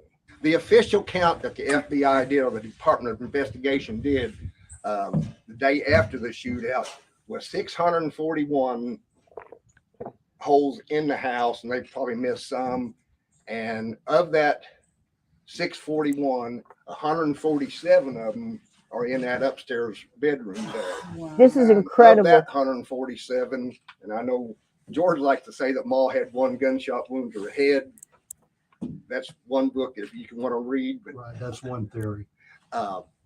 Best I can tell you about it, Maul had 3 shots in her chest area, close to her heart. Freddie had 9 bullet wounds from a high-powered rifle in his left shoulder, and 3 bullet wounds to his head. 2 punctured his skull, and 1 was just a glancing blow. Now, 80 to 90% of the furniture was in this house the day of the shootout is still in its original positions in there. When you walk through that front door, you're basically walking back into 1935. And there'll be a picture that the Bureau took in each room. And you so can pick good. the picture up and look at it. And all the same furniture's in the room. Wow. Room after room after That's room. cool. You can take those pictures and hold them up to walls. And the walls, the holes that that they in the did it pictures, this way. you'll see where the holes are. Hole, and then you can take it down and you'll see where they patched them, and they did, like I said, really bad job of patching them. But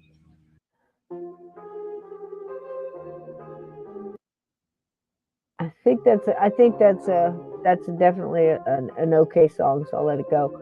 But what I wanted to tell you is trippy.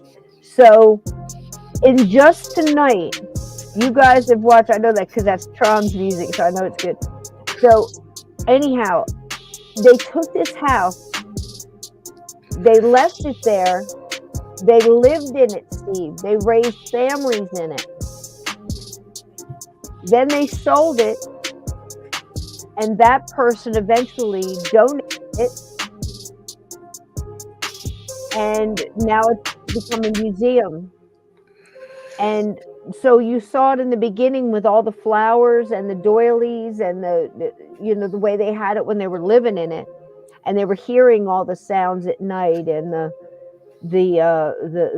furniture moving and everything else, right? And then they move it and redo it the way it was during that time, and now it's this museum, and I think they did a great job. Look at what they've done. So here's a picture of the bedroom, how it was after the shootout.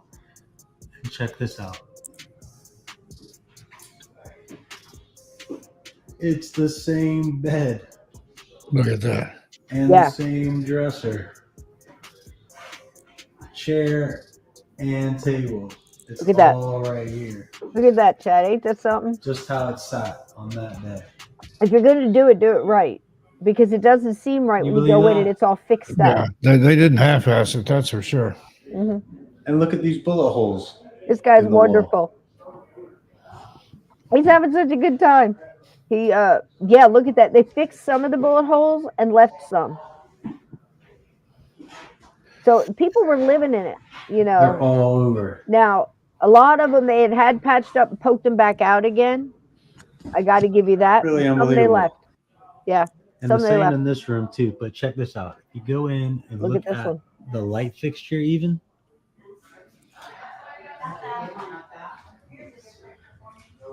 Same one. It's the same one. They preserved as much as they can in this house, which I think is really remarkable. I do too. What do you think there, Dad? Pretty cool stuff. It really is, isn't it? This guy's dad's so this cool. Is the chair. It's got bullet holes in the They back had of such a the great chair. day. This is just a piece of it. Died.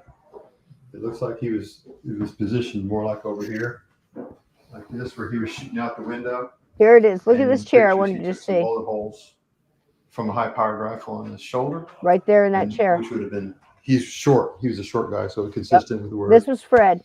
The bullet holes are still evident in the chair, and of course you can see on the wall there's some rounds. But this is not a bad group from where down there. Right. The agent would have been firing with the high-powered rifle. The agent that got him was on the ground firing up into this window. No. He was probably already dead, is the conjecture. Oh, okay. Yeah. Yeah, and he had probably returning fire, but he took a headshot or two, and then when that was the it. agent hit him with the high-powered rifle, 4 he was in a hours. sitting position, I guess. So kind of like Bonnie and Clyde, they didn't even attempt to take him. They just shot it up.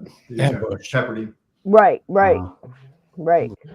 So this room here is where they actually found Ma Barker deceased, right? This part right here. Yep. So there she is in front of the closet. Right there in front of the closet. And there's the closet. She kind of laid this way, head right here, bottom that way, right there. So here's the picture that was taken, I believe you said the day of the shootout. And I want you to see that picture. So just imagine that there's two, pretty much the way it would have been. and the Tommy gun is questionable that she had. There's two guns next to her. They I probably don't put blame her. that in her hand before they took the picture. So in the picture Again, here, I you don't can blame her. see right there. I would too. No doubt. But Yeah, in the middle of the doorknob. night, somebody starts And if you shooting up come your house, your over to first the impulse is actual to shoot door, back if they don't identify themselves. You can of course, see they there it say is. Fred started first. There's that one infamous one that Looks comes like across it's been that door. obviously Yeah, filled in and replaced, but it's the this same. reminds me of going to the battlefields and seeing bullets that cool is that? happen on the battlefield too. So George, why again? It was the amazes comment me. so we left the bullet holes here in the walls and things, but all the doors seem to be patched up. Do you know why they left some and patched up others? Well, they've been patched up and they've reopened them up through the year. I see. Yeah, it's really, I'll tell you a sad story about this. When I started coming in here working to save this thing in 2014, although I've been in and out of the house the whole time, the bullet used to be stuck in the chair. Good one. Oh, wow. And someone stole it. Someone stole it. We'll have it all figured out real soon. Dad's on the case over here. Red rum. Red rum. So he's going to take you through and show you the last bit of it. But the thing is, too, I have to be honest, the FBI agents thought the whole gang was there. They were all hopped up. They had bad information. It's just Ma and Fred. And of course, in the FBI documents, he said Fred shot first, and they just returned fire for 4 hours. So these all this original furniture and artifacts and stuff, they bought the house with all that in it, and they saved it. I'm guessing that's how they got all that stuff. What is this here, George? Okay, so let me get it turned right. He's going to show you something real quick. So this was found about 50 feet out of the front door, and it's got FGB in English letters on it, which stands for Fred George Barker. That tells the story, so this was Fred's pinky ring, and somehow it got out the front door of the house, and we found it with a metal detector right when we were moving the house, right before we moved the house. Any theories like post-mortem? Probably one of the FBI agents dropped it. Cut off. It's been cut off. Look at that. I thought it was broken, but then I looked under a microscope or a magnifying, and it's been cut. Right. So, all right. So here's what happened. The Barkers are found dead. They called the morgue, and the people running the morgue are the same as the funeral home up in Ocala. So I don't know if it was more than 2, but at least 2 came. My theory is that the morgue dudes, when their bodies were upstairs, cut this off with a pair of snips, put it in his pocket, and dropped it out the front door to come back and get it later on. No, and didn't do it because it's been cut off. It's not broken. The snapping of the thing. It's probably bad luck to put this. I wouldn't put that ring on for nothing, I man. wouldn't put it on. I don't know how about you, Steve. Nope. There we go. Well, how about that? That's a little bit of everything. That'll wet your whistle. Does that wet your whistle on the Barker? That was a good episode, and more to come, I take it. Oh, yeah. That's just, scratching the surface. Because look, I mean, the thing is, first you got to tell the lies. Then you got to peel back the lies. And then you got to find out if there's any facts floating around in there. Because there's so many interesting things that you're not hearing about this case, like this here with the house. Who knew? Right. And, I don't know that they're allowing, paranormal people in there. I have no clue. But if I can get a hold of this team, you don't need, you'll have the cream of the crop, just like, as far as I'm concerned, with Villisca, because the time that they've spent in there, uncontaminated by themselves, they had to be brought out there on golf carts like you see that this family was. Now they've got like a little tram thing kind of set up because they've had time. But when they went in, it wasn't set up like this. It was newly moved. And I think on the anniversary to boot. So I think that does have an effect, Steve. I can't really explain that time, and how many times have we heard it and how many stories on the anniversary of, you'll hear the coaching for go up the stairs, or the gray lady comes down, or the scratching behind the wall where the such and such on the track that no longer exists. Yeah, those things happen. Boy, we've done some episodes, haven't we? We have dug around and poked around in the most interesting, gooey, nasty, bloody. Sometimes you find the best stuff in the darkest. Liars, Satanists. I mean, scary ghosts, and some of the nicest stuff too. I mean, a lot of times you'll see that stuff pops out, like now you've got some really fantastic books. And I find that's true in all of these different subjects, whether it's Bonnie and Clyde or whether it's Al Capone or any of this. It seems like we're living in a time of not just the internet and people being able to study more. I think that's huge on that, the research, the documents that are being released, like you said, as well as the generations of people that are now are generations where it's like, I don't want great grandma's trunk. Just I'll take these few things to remember and let's, donate it to a museum or whatever it may be. But that's what's happening, and journals and even like Civil War stuff. So many things you can find and you go, that matches up. Journals or urinals? I'm not sure. What did I say? I guess we'll find out. Urinals, but I'm pretty sure it was journals. My hearing. I think it was journals. But and urinals too. You never know what goes down in your local latrine. Yep. I mean, things happen. George Washington peed here. Lies are told, and truth, truth is covered up, and that's what seems again. This is just the tip of the iceberg. But I am of the belief at this moment in time that there were lies told about her, and the truth that really needed to be brought out was kind of covered up. And I think it's responsible for, I don't know. Look, that whole town could have been batshit crazy. I can't tell you. I don't know what goes on in the Ozarks, especially in the 1930s.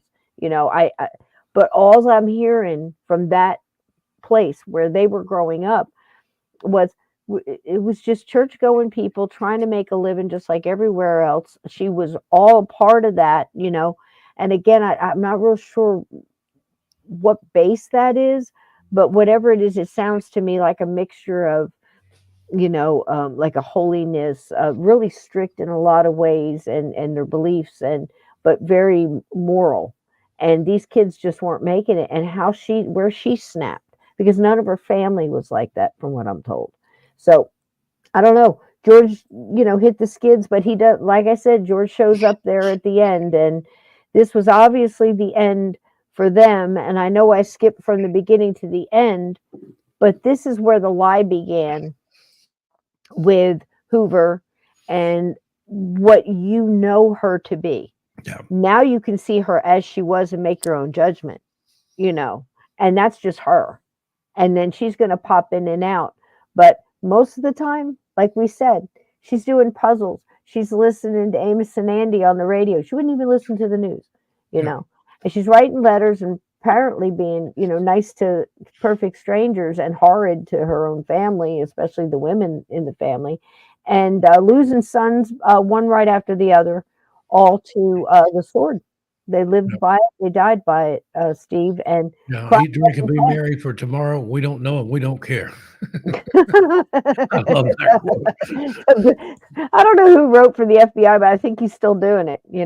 I don't know. It doesn't sound like that part's changed much. But again, anybody that would undermine Elliot Ness and Melvin Purvis for all the things that Melvin Purvis was. He was just doing his job. J. Edgar was a what is he doing to criminals? Oh, absolutely. Absolutely. One of the, wait till talk about uncovering some stuff on somebody. Uncover some shit. So there you go.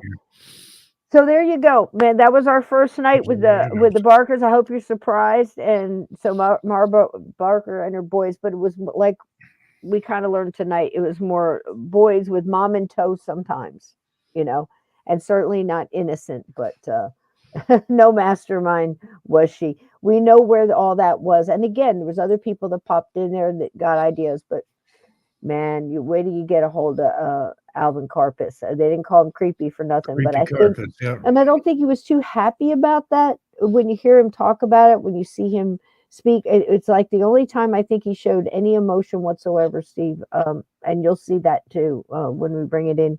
But it's so wild to watch it's so true. Psychopaths do have feelings, but for themselves. And when somebody says that about the creepy, you can see him trying to cover it up, and you see it stings a little. And there's another time when he's talking about how they were treated at Alcatraz, because he was the longest living prisoner in Alcatraz. Not only was he, I don't want to say he was the last public enemy number one, but he certainly was the public enemy number one after they got Dillinger. So.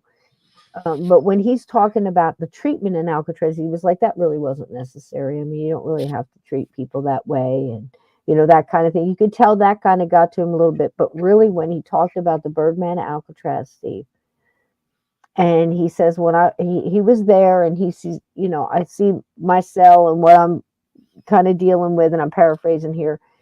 But he got real quiet, and he said, and then I noticed, across the aisle or whatever from him, he said he sees this one guy, and there's a wall, and the guy's in his cell behind the bars, and he goes around this wall and disappears. And he's like, what the heck was that? And then he said, then he realized, he found out later on, over time, he was asking around, this was the Birdman at Alcatraz, and they had taken his cell, Steve, and knocked out a wall and given him an ensuite, and that's where his birds were. And you could see that Capone really had his got own under furniture in his. Right. Oh yeah. But He you had can an see easy that chair and a table and a lamp and a radio, and he got the royal treatment as much as he could buy in there. Yep. But it's so wild to see a psychopath show feeling, because in all the micro expressions and the way he's saying things, the emotion behind it, it got under his skin, So it'll be interesting to look into all that. And I hope you guys enjoyed tonight. Steve, what do you got going on this week?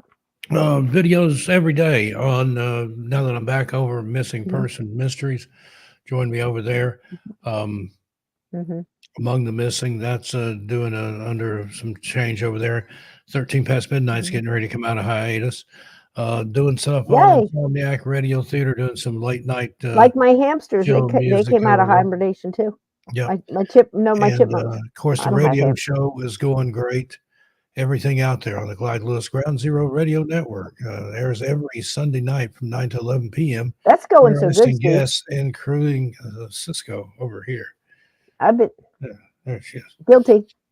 I've been on it a few times. We've always had a good time, and I think you just need to press the button earlier.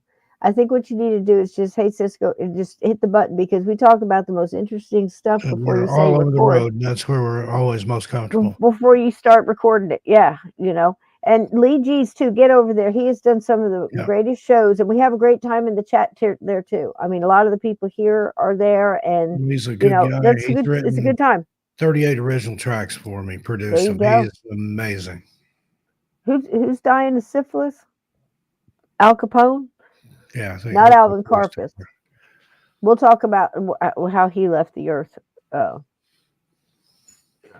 Coming up. So again, I don't know where it's going to take us, but I'm ready to ride the train, even if it's in the bar car. Steve, you there with me? Yeah, let's do it. Let's ride this one out. And it's always fun to dig up all these. Good time, learn something, hang out with some of our best friends, and it's always a good time here on there she is. To the Gate Paranormal Portal Podcast.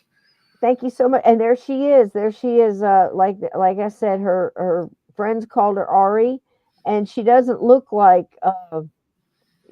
like she's batshit crazy, but I think she's got a little Mary Surratt and a little Mary Lincoln at this point in her. And think about how Mary Lincoln was with her kids. Totally different thing, but I'm talking about moms and her kids, and what they're allowed to get away with. I mean, who knows if this was a president and his first lady, they might have wound up like the Lincoln's kids too, because listen, I think environment, and scoundrels like this getting in your way can have an awful lot to do with how the world remembers you, Steve. Definitely. We can't let that happen to us. They can remember us as a couple of goofs that just got on here and just had a good old time. How about that? All right. So since y'all been so wonderful, I think we're going to have a little skeleton fairy on the way out. How'd that be? All right. I love you, honey. Thanks for being here. I love you too, Cisco. I'll tell her. Thanks for being, man, we're right on time. Look at us. How did we do that? Totally accident. Amazing. Well, here we go. Good night, everybody. Thanks for being here. I love you. Keep your lights on. My channel. See you next week back here. Good night. Keep your lights on. Good night, honey.